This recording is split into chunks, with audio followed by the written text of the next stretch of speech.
মকর সংক্রান্তি বা পৌষ সংক্রান্তি কি? হরে কৃষ্ণ, আমি পম্পা দেবনাথ। সকল গৌর ভক্তবৃন্দ চরণে আমার কোটি কোটি প্রণাম। মকর সংক্রান্তি পৌষ সংক্রান্তি এতটাই মাহাত্ম্যপূর্ণ যে এই দিনে বিশেষ বিশেষ কার্য সম্পাদন হয়েছিল। দেবতার ওষুধের মধ্যে যে তুমুল যুদ্ধ হয়েছিল, সেই যুদ্ধের সমাপ্তি কিন্তু এই দিনে হয়েছিল, অর্থাৎ মকর সংক্রান্তির দিনে হয়েছিল।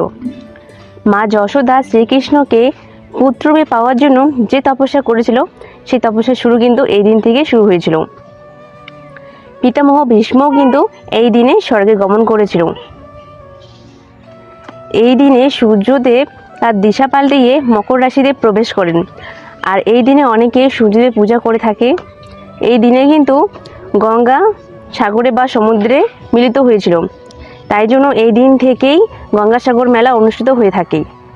এই দিনে কিন্তু গঙ্গা স্নানের বিশেষ মাহাত্ম্য রয়েছে, তাই আমরা যারা গঙ্গায় স্নান করতে পাবো না, তারা অবশ্যই নিজ গৃহে গঙ্গা গঙ্গা বলে স্নান করলে কিন্তু গঙ্গা দেবীর আমরা বিশেষ কৃপা লাভ করতে পারি। 14 জানুয়ারি বুধবার কিন্তু পড়েছে এই মকর সংক্রান্তি। মকর সংক্রান্তির দিনে কিন্তু ষষ্ঠ দিন একাদশী ব্রত পড়েছে, তাই আমরা অবশ্যই ব্রত পালন করব।